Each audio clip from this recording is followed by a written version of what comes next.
Los saludamos desde la Iglesia Puerta del Cielo Clavería, aquí en la Ciudad de México. El día de hoy continuamos con nuestro discipulado. Estamos conociendo la infancia de Jesús.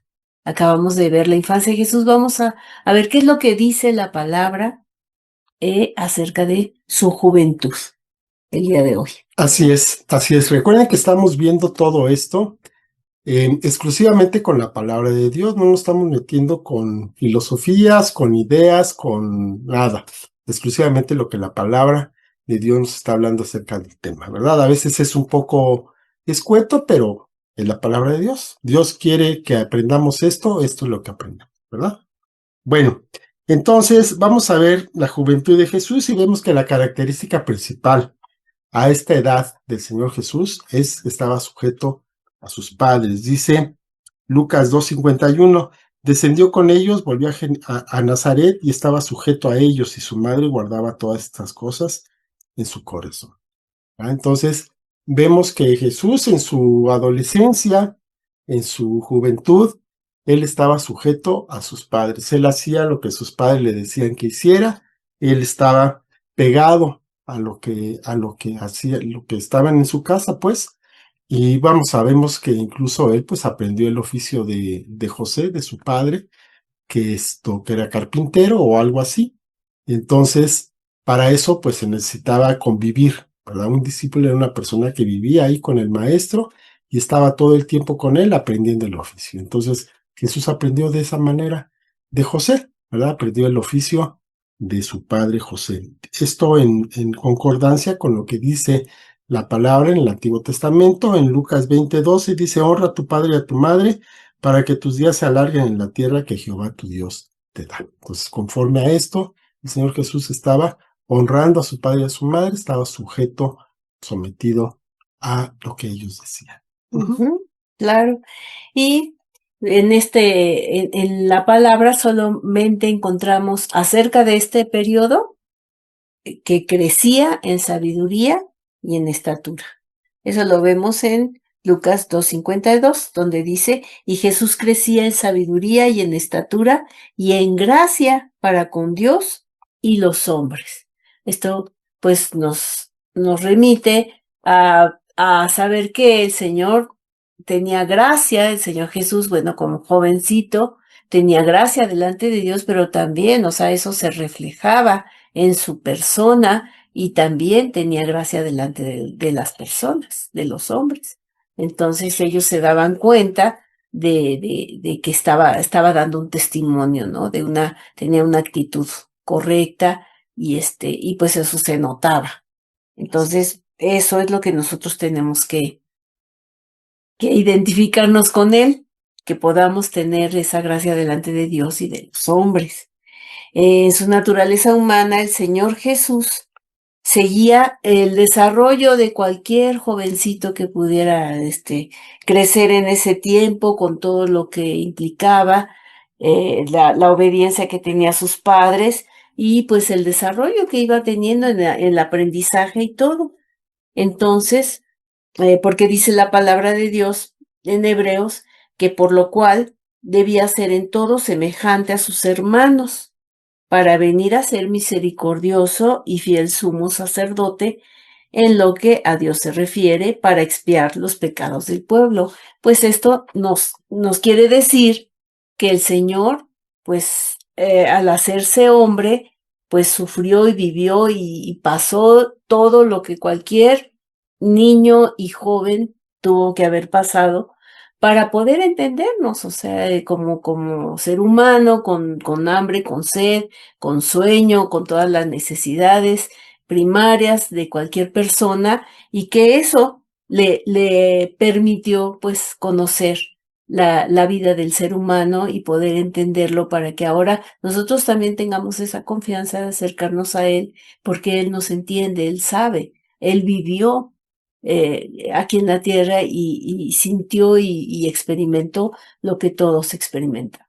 Así es. Y en la aplicación personal de lo que hemos visto de estos primeros años del Señor Jesús, pues vamos a comprender algunas cosas que son muy importantes, que están escritas en la palabra, por supuesto. Dice Filipenses 2, del 6 al 8. el cual, siendo en forma de Dios, no estimó el ser igual a Dios como cosa que aferrarse, sino que se despojó a sí mismo tomando forma de siervo, hecho semejante a los hombres y estando en la condición de hombre, se humilló a sí mismo, haciéndose obediente hasta la muerte y muerte de cruz. Esta parte es muy impactante, realmente muy, muy impactante si consideramos que, bueno, Jesús nunca dejó de ser Dios, pero sin embargo se despoja de su gloria, se despoja de todos sus privilegios como Dios y toma la forma de un simple humano. Nace de una mujer, tiene sus necesidades de beber, a un bebé indefenso totalmente, dependía del cuidado de su mamá para poder sobrevivir. Y después, pues fue creciendo, aprendió a caminar, se cayó, aprendió a hablar, aprendió a leer, a escribir, todo esto como cualquier niño, ¿verdad? Humillándose de esa manera para ser como uno de nosotros. Y después de eso, ya que creció, pues todavía venía la peor parte, ¿verdad? Venía la parte de obedecer hasta la muerte y la muerte de cruz, que él sabía que era una muerte muy tremenda, era una muerte muy cruel, pero él sabía a lo que venía y lo aceptó. Eso lo vamos a ir viendo más adelante, pero es importante que nosotros veamos de qué manera Jesús cedió todos sus privilegios para poderse ofrecer en sacrificio por la vida de cada uno de nosotros, sabiendo perfectamente lo que estaba haciendo. No fue por desconocimiento ni fue inocentada. Él sabía a lo que venía. Así es, ¿sí? Y esta misma humillación es la que debe de tener una consecuencia en nuestras propias vidas y que podamos nosotros identificarnos con Él. Nos pide el Señor precisamente para toda la práctica que nosotros tenemos en nuestra vida cristiana, el ser semejante a Él, el ver lo que Él hizo, ¿no? Dice en Filipenses 2:5, haya pues en ustedes este sentir que hubo también en Cristo Jesús. Es esa consecuencia de la identificación real con Él. O sea, que nos estemos realmente identificando con Él. Porque ahorita el mundo pues está exaltando el ego, exaltando pues el satisfacerse a uno mismo y todo esto, pero aquí nos está hablando de que si si Jesús se despojó de sí mismo muchas cosas, que nos podamos nosotros identificar con él. Dice la palabra en Gálatas 2:20, dice, con Cristo estoy juntamente crucificado y ya no vivo yo, mas vive Cristo en mí. Y lo que ahora vivo en la carne, lo vivo en la fe del Hijo de Dios, el cual me amó y se entregó a sí mismo por mí. O sea que debe de haber esa correspondencia. O sea, el Señor dio su vida por nosotros, que nosotros podamos entregarle nuestra vida, identificarnos con Él, que sea Él ahora el que viva a través de nosotros, que podamos pues llegar a identificarnos de esta manera. Por eso estamos estudiando la vida del Señor Jesús, para que nosotros sigamos sus pasos. O sea, si estamos siguiendo a Cristo, dice que me siga, ¿verdad? Tome su cruz y que me siga. Bueno, pues entonces para seguir a Cristo necesitamos de identificarnos con Él.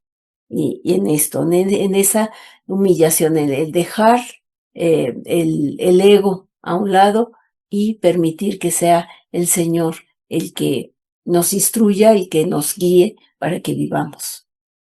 Así es definitivamente. Entonces vemos que la encarnación del verbo de Dios, es un acto que muestra el amor infinito de Dios hacia nosotros, ¿verdad? Porque si el hombre perdió su comunión con Dios por el pecado, ¿verdad? Entonces, ¿cuál sería el deseo, el anhelo de Dios de recuperar esa comunión que tenía con el hombre, que entregó a su propio hijo para que nosotros pudiéramos ser reconciliados con él, ¿verdad? Es algo que está fuera de nuestra comprensión, ¿verdad? Si nosotros nos dijeran, ¿sabes qué? Tienes que entregar a tu hijo a la muerte para que te puedas reconciliar con un cuate que te ofendió, de locos lo hacemos, ¿verdad? Pero sin embargo, Dios sí lo hizo. Dice Juan 3:16, porque de tal manera amó Dios al mundo que ha dado a su Hijo unigénito para que todo aquel que en él cree no se pierda, mas tenga vida eterna. ¿verdad? Entonces, estando nosotros en la condición de enemigos de Dios, Él entregó a su Hijo, ¿verdad? Por puro amor. Entonces, lo hace para aquellos que estábamos perdidos, que pues éramos todos, ¿verdad? Todos estábamos perdidos y sin embargo el Señor entregó a su Hijo para que pudiéramos reconciliarnos con Él. Dice Juan 10:1, hablando Jesús, yo soy el buen pastor, su vida da por las ovejas, ¿verdad? Entonces Él literalmente entregó su vida por las ovejas que somos nosotros, en una demostración de amor totalmente desinteresada, porque pues nosotros, ¿qué le podemos ofrecer a Dios? ¿Qué es lo más valioso que le puedes entregar a Dios? ¿Tu vida? Pues sin que se me lo tomen a mal, pero Dios con tu vida o sin tu vida sigue siendo Dios. O sea, no la necesita, ¿verdad? Entonces la entregamos por gratitud, pero realmente no le estamos pagando nada a Dios. Él no necesita absolutamente nada de nosotros, ¿verdad? Lo hace, o lo que hizo fue en un amor totalmente desinteresado. Ujú. Así es. Bueno, en Colosenses 1:21 nos dice, y a ustedes también, que eran en otro tiempo extraños y enemigos en su mente, haciendo malas obras, ahora los ha reconciliado. O sea, éramos enemigos de Dios, o sea, no nada más ignorábamos a Dios o vivíamos nuestra vida ignorándolo, sino que éramos enemigos, porque aquí estamos con Dios o estamos en contra de Dios, ¿no? Y dice, por tanto, debe despertar cada creyente ese deseo de entregar, de entregarse completamente al Señor, de una manera incondicional, de una manera racional. ¿Por qué? Por gratitud y por amor. O sea, Él compró nuestra vida le pertenece a Él. Se le entregamos voluntariamente a Él, para que entonces podamos hacer su perfecta voluntad.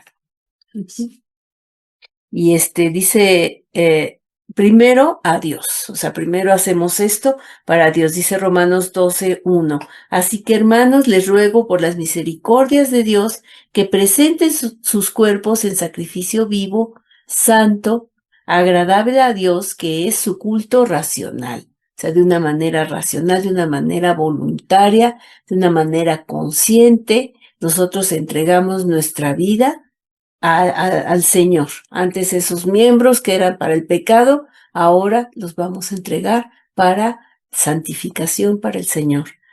Y también dice luego a los hermanos, o sea, entregamos nuestra vida a Dios y luego en Primera de Juan 3:16 nos dice, en esto hemos conocido el amor, en que Él puso su vida por nosotros. También nosotros debemos poner nuestra vida por los hermanos.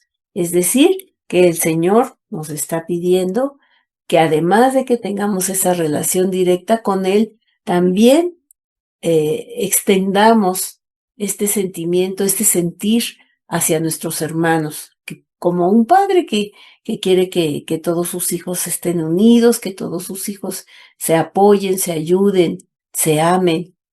Y eso es lo que quiere el Señor. Así es, así es. Esto es lo que vemos en cuanto al Señor Jesús con sus padres. Ahora vamos a ver a los padres con respecto al Señor Jesús, ¿verdad? Porque también tenemos que ver que pues los padres fueron unos buenos padres. Tanto José como María cuidaron de Jesús, lo educaron, lo instruyeron y todo lo que tenían que hacer lo hicieron adecuadamente. Y eso es algo que tenemos que tomar en cuenta. Dice Efesios 6:4, y ustedes padres no provoquen a ir a sus hijos, sino críenlos en disciplina y amonestación del Señor.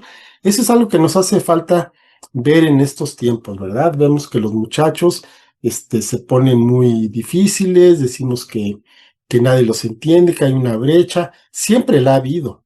Ahora quizá un poco más acentuada, pero siempre ha habido esta brecha. ¿Y por qué se provoca? Básicamente porque los padres pocas veces les dedicamos el tiempo, la atención, ahora sí que la calidad que se les debe a nuestros hijos, ¿verdad? A veces, pues nos escudamos en el asunto de que trabajamos y no tenemos tiempo, llegamos cansados, y sí, todo eso está muy bien, pero el tiempo que estamos con sus padres no queremos que nos interrumpa, ¿no? Entonces viene uno de ellos a querer jugar, a preguntar, a cualquier... "Ay, no, ahorita estoy ocupado, estoy viendo la tele, estoy checando mis redes sociales, entonces ahorita no me molestes". Después lo vemos y pues entonces eso lo hace el niño una o dos veces, a la tercera dice, no, pues, ¿para qué?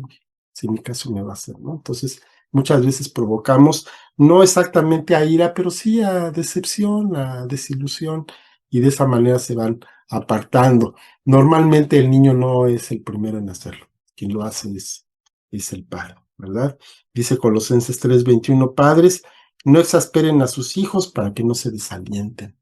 Entonces es tan importante que nosotros tomemos también el papel que nos corresponde con nuestros hijos para que de esa manera los hijos respondan adecuadamente, ¿verdad? Sí vemos que ahorita es difícil, sí, pero nosotros podemos ver familias en las cuales los hijos tienen una muy buena relación con los padres, y es simplemente porque los papás han tenido la atención con los hijos para atenderlos, para verlos, para escucharlos, para comprenderlos, no para juzgarlos, sino para que ellos se sientan en la confianza de hablar con ellos y darles un consejo sabio, ¿verdad? Que para eso pues, el padre tiene más experiencia, ¿verdad? El papá, la mamá, no son amigos del hijo, son papá y mamá, ¿verdad? A veces, bueno, entendemos un poquito esta situación. Ok. Bueno, entonces, vemos a Jesús a los 12 años, que conocía ya la escritura. O sea, aquí vemos el trabajo de sus padres, porque pasaron tiempo con él para instruirlo en las escrituras, porque a los 12 años ya estaba discutiendo con los maestros de la ley. Entonces, ¿cómo es? Pues todo ese tiempo estuvo siendo instruido por la dedicación de sus padres durante su niñez. Toda esa enseñanza, pues ya la adquirió. Los padres ahora, pues es más difícil. Ahora vemos que pues es muy difícil la comunicación, aún con los papás, con los niños, y no, y menos que se sepa que tengan verdaderamente un interés, una dedicación a enseñarles la palabra de Dios. A veces es más fácil llevarlo a la iglesia, hasta buscan una iglesia, ¿no? Donde enseñen a los niños, donde hay escuelita para niños, para Sí, dejarlos ahí, para que me los instruyan. Pero esa es tarea de los padres, esa es tarea de los padres en casa, y porque es donde van a tener la formación. Y además, ellos aprenden del ejemplo. así. Por sus frutos los van a conocer. Entonces, más que nada, pues es en casa donde aprenden ellos todos estos principios, ¿no? Perdón, y aprenden lo bueno y lo malo, ¿eh? Lo bueno y lo malo, por Aprenden eso. de las dos maneras por el día. Sí. Entonces, esto era una norma en los tiempos de Jesús. Los hijos aprendían el oficio del padre, y pues al estar aprendiendo el oficio están conviviendo con él todo el tiempo. Entonces era dedicarse a eso y estar adquiriendo todo el conocimiento, ¿no? Y también pues los apóstoles también, o sea, dejaron todas sus casas y sus pertenencias para seguir al Señor Jesús, para convivir con él, para vivir, este, donde andaba el Señor, ahí andaban todos y comían juntos y se quedaban, o sea, todos los asuntos los vivían conviviendo, ¿no? Compartiendo absolutamente todo. Entonces, así como los niños aprenden. En segunda de Timoteo dice, 3:14 dice, pero persiste tú en lo que has aprendido y te persuadiste, sabiendo de quién has aprendido. Se refiere a su mamá, Su mamá ¿no? y a su abuela. Y a su abuela Loida, ¿no? Su abuela Loida, o sea, Sí, Timoteo. Timoteo, ¿verdad? Que era un jovencito cuando lo conoció Pablo, pues estaba muy bien instruido en la palabra. ¿Quién se había tomado el tiempo para hacerlo? Pues su mamá y su abuela, ¿verdad? De la misma manera, Jesús a los 12 años fue a discutir con los maestros de la ley, sí. ¿De dónde lo aprendió? De su mamá y de su papá. Sí, claro, era Dios, cierto, pero lo que aprendió como hombre, y lo aprendió de su papá y de su mamá. ¿verdad? Entonces, a veces como que dicen, bueno, pero Jesús, no, Jesús estudiaba porque estaba ahí su papá y su mamá para enseñarle, ¿verdad? Entonces, así es la cosa. Los hijos cristianos entonces van a aprender de Jesús la sujeción a los padres como es justo, como debe de ser. Dice Efesios 6 del 1 al 3, hijos, obedezcan en el Señor a sus padres porque esto es justo. Así debe ser, es el orden normal. Honra a tu padre y a tu madre, que es el primer mandamiento con promesa para que te vaya bien, que seas de larga vida sobre la tierra.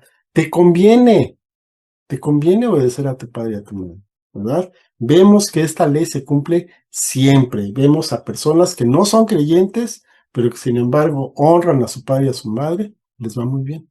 Y al contrario, vemos personas que se dicen creyentes, pero no honran a su padre y a su madre y no les va bien. Es una ley y se cumple, ¿verdad? Para bien y para mal, con todos. Colosenses 3:20 dice, hijos, obedezcan a sus padres en todo, porque esto agrada al Señor. ¿Quieres agradar al Señor? Obedece a tus padres, obedece a tus autoridades, si ya no están tus papás, o además de tus papás, obedece a tus autoridades, no sobornes al policía, al de tránsito, ¿ah? Paga tus impuestos. Bueno, en fin, ahí le seguimos. Toda familia cristiana debe aprender lo conveniente de una sumisión en amor, basándose en el beneficio de los demás, no en el beneficio propio, sino en el beneficio de los demás. Dice Efesios 5:21, sométanse unos a otros en el temor de Dios. Aquí es. Entonces, Jesús es el ejemplo y la enseñanza sobre la prioridad que debemos de tener en nuestras vidas, en todos los compromisos que tenemos en nuestra vida cristiana, pues es Él es nuestra prioridad. En Lucas 2:49 nos dice, entonces Él les dijo, ¿por qué me buscaban? ¿No sabían que en los negocios de mi Padre me es necesario estar? Así, nosotros es necesario que en los negocios de nuestro Padre estemos. Así es. Entonces, todos le pertenecemos a Él, hemos hecho un compromiso con Él, le hemos entregado nuestra vida, entonces nuestra vida le pertenece a Él y necesitamos estar en sus asuntos. Así es. El bueno de Pablo nos deja una instrucción aquí muy concreta y muy precisa en Colosenses 3. Dice en los primeros 3 versos, si pues han resucitado con Cristo, busquen las cosas de arriba, donde está Cristo sentado a la diestra de Dios. Pongan la mira en las cosas de arriba, no en las cosas de la tierra, porque han muerto y su vida está escondida con Cristo en Dios. Pues, ¿dónde estamos buscando nuestra vida? Nuestra vida está escondida con Cristo en Dios. Y cualquier otra cosa que hagamos fuera de Dios, pues no es nuestra vida, estamos perdiendo el tiempo, ¿verdad? Estamos haciendo lo que no nos ha llamado a hacer. Pero es muy interesante aquí que dice, la primera palabra que dice, sí pues, han resucitado. O sea, todo esto es si realmente hemos resucitado, ¿no? Si realmente hemos muerto, si realmente estamos crucificados, como leía hace un ratito la esposa, ¿no? Entonces, si todo eso es cierto, entonces nuestra vida está escondida en Cristo, en Dios. Así es. Bueno, con eso terminamos la primera parte. Bueno, no la primera, ya la segunda lección, ¿verdad? De la juventud de Jesús. Como se han fijado, hemos estado yendo exclusivamente sobre la pura palabra de Dios, ¿verdad? Y es como debemos aprender las cosas de Dios, pues en su palabra. ¿Quién mejor instructor que Él mismo? ¿Verdad? Entonces vamos a orar. Voy a orar. Padre Santo, te damos muchas gracias por esta lección, Señor, te doy muchas gracias porque nos permites a través de tu palabra, pues escudriñar, conocer a la persona de nuestro Señor Jesucristo para que lo podamos seguir, para que podamos tomar su ejemplo y para que podamos andar en sus caminos, en sus pisadas. Te damos muchas gracias, Señor, porque tu palabra es clara, Señor. No podemos buscarle segundas interpretaciones, sino literalmente lo que está diciendo, eso es lo que quieres para nuestras vidas. Te damos muchas gracias, Señor, por esta instrucción. Te pedimos, Padre, que podamos aplicarla a nuestra vida, que podamos darnos cuenta de quién es el Señor Jesús y de su papel primordial en nuestra vida, que lo pongamos realmente en el trono de nuestro corazón y de esa manera podamos vivir una vida buena delante de ti. Te damos muchas gracias, Padre Santo, por este tiempo, en el nombre de nuestro Señor Jesucristo. Amén. Amén. Bueno, pues le seguimos la próxima semana, vamos avanzando en la vida de Jesús, y después tenemos otros estudios que también están relacionados con Jesús, totalmente basados en la palabra de Dios. Bueno, pues que el Señor los bendiga, que tengan una buena semana. Hasta luego. Hasta luego, Bendiciones. bendiciones.